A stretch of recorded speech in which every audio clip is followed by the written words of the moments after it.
I never considered myself a controlling husband. I gave my wife, Sarah, all the freedom she deserved, her own space, her time with friends, and her hobbies. But this time, something felt different. I had a bad feeling about that party. Maybe it was the fact that it was at her coworker's house, a guy she'd mentioned a few times, Eric. He had this cocky, overconfident energy that rubbed me the wrong way. Or maybe it was the way Sarah had casually brought it up. It's just a small get-together, she had said the night before. Everyone from work is going. It'll be fun. I didn't like it, not because I didn't trust her, but because I knew how these things went. A little too much alcohol, a little too much flirting, and suddenly lines got blurred. I don't feel good about this, I told her. I'd rather you stay home. She laughed it off.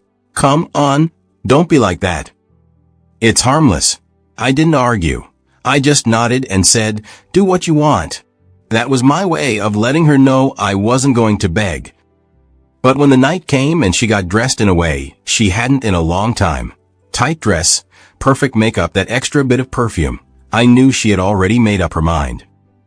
She kissed me on the cheek before leaving, as if that would make me feel better. I just sat there, watching her walk out the door, and that was the last time I spoke to her that night. I didn't call her, I didn't text her, I didn't check her location. I simply disappeared from her world. When she got home, I was already in bed, pretending to be asleep. She slid under the covers beside me, but I didn't move. I didn't acknowledge her. The next morning, she woke up late, later than usual, probably hungover. I got up, showered, and made breakfast for myself. No extra coffee for her. No plate set out like I usually did. When she finally walked into the kitchen, looking tired, her voice was hesitant. Morning, she said softly. I didn't respond. She shifted uncomfortably. Are you mad?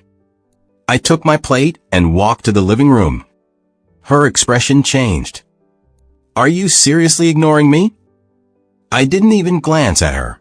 At first, she tried to act like it didn't bother her.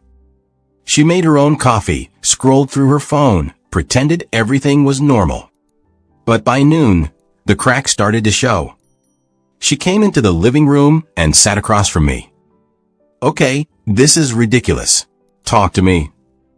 Nothing. She sighed and ran her fingers through her hair. Look, I know you weren't happy about last night, but it was fine, okay? Nothing happened. I finally looked at her. I wouldn't know. I wasn't there. She flinched. What's that supposed to mean? I shrugged. It means you did what you wanted, and I'm doing what I want. Her confidence wavered, which is acting like I don't exist. I leaned forward. No, Sarah. It's showing you what it feels like when your choices don't include me. That hit her. For the rest of the day, she kept trying to break me down. Small talk, little jokes, even an attempted cuddle. But I stayed cold. By evening, her frustration turned into something else, guilt. She sat beside me quieter this time. I don't like this, she admitted. I turned to her. Neither did I. Last night. She looked down. I get it. I waited. She took a deep breath. I should have listened to you.